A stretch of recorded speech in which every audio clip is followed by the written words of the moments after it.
Enough about hypokalemia. Let's go to the next question. Last one here, Virchow's Triad. Virchow's Triad. So this Virchow, so many words are there. Virchow nodes are there, etc. But they have asked about Virchow Triad. Let's look at this. Virchow's Triad is talking about which subject? Virchow described 3 primary events which predispose a thrombus formation. Oh, a thrombus formation here. So, okay, let me focus here. Virchow described 3 primary events which predispose a thrombus formation. This is a Virchow's Triad. So, you have an endothelial injury. So, if there's a blood vessel or something, endothelial, inside the blood vessel, there's an injury, right, to which there is an altered blood flow, and then there is a hypercoagulity of the blood. So, there is a thrombus here in this artery, looks like. To this, there are added the activation process that follow these primary events. So, there's activation of platelets and clotting system. So, same thing they have explained a lot here. So, first there's endothelial injury, then there's a role of platelets, then the coagulation system, then the altered blood flow, and then the hypercoagulability. What is this? The triad had only 3 things, right?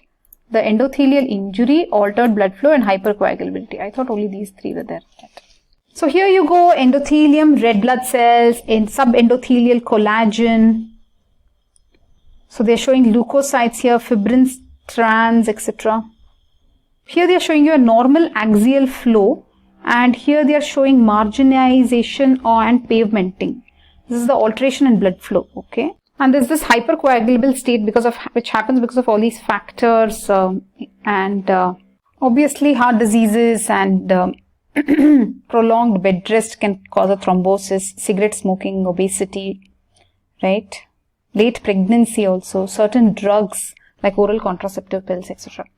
So basically, they're talking about thrombosis. What was the question they asked you in the exam? Virchow's Triad, right? So this paper sounds like a medicine paper, right? But actually you have to address the surgery part in it. So why are they asking you Virchow's Triad about thrombosis? Why does thrombosis happen? Because of deep vein thrombosis they are concerned, right? So deep vein thrombosis, you should know that it will be usually unilateral with pain, right? There is because of immobilization, etc., right? There is a thrombosis in the deep vein. Remember, it is deep, right? And it can also happen due to surgery. Wow. So in post-operative period, let us say they are on the bed, right? There will be edema of this leg. You can see erythema, dilated veins, right? And there is a dull nagging pain in the calf muscle. And a low-grade fever can be there. Then there is phlegmasia alba dolens. Alba is what? Why is alba heightened? Obstructed deep venous channels. And NOT. What's NOT? What did I write that there? Okay. So there can be white leg, blue leg, and there are some signs we should know for thrombosis. What are the signs? Deep vein thrombosis, Homan's test. Forcible dorsiflexion of the foot results in severe pain in the calf region. Then you have the Moses test, that is the Bancroft sign I have written here. So basically on pressure, not squeezing. So on pressure, there is tenderness over calf muscle, okay? So you will do a Doppler study to see if there is a thrombosis, and then what else you can do? A venography. So here you can see that it is unilateral. I can see swelling here. I'm thinking this is the right leg, right? So this leg is swollen, possibly DVT, right? And it responded to low molecular weight heparin. So the cure also they're telling you in this image itself. So how will you treat this condition? DVT, deep venous thrombosis, deep vein thrombosis. So they are saying don't confuse it with filariasis, okay?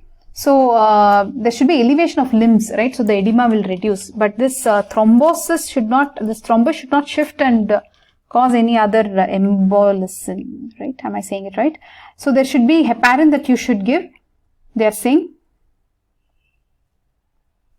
and you should check the 8p-TT at this when you're giving heparin. So heparin is the solution, warfarin is an oral anticoagulant, okay? Then low molecular weight heparin, so heparin, low molecular weight heparin, okay?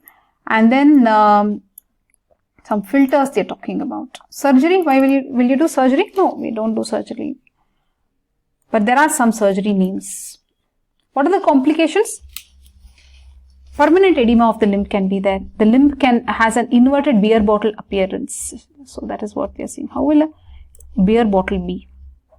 So beer bottle will be something like this. Do you have time for me to draw it? Some beer bottle will be like this. So it will be an inverted beer bottle, right? That's what they are saying. Champagne bottle appearance. So the leg will look swollen like this, and this will be the ankle and foot, I'm guessing, right? So there can be an embolism, like we told you, pulmonary embolism. If the thrombus is not attached to vessel wall, it can move and cause an embolism, right? Then non-healing ulcers, secondary varicosity can happen. Non-healing ulcers can happen. I think for 3-mark questions, we discussed way too much. Basically, when they said thrombosis now in the question paper, what they are telling is very, where is it? Virchow triad. Okay, they asked for Virchow triad. They're talking about how a thrombus forms, but this Virchow triad, why are they asking in surgery paper? And that too for 3 marks, right? So at least 6 points should be there. So the triad you will write, then you can draw some diagrams to always get some marks. And then you will also explain the deep vein thrombosis symptoms, etc.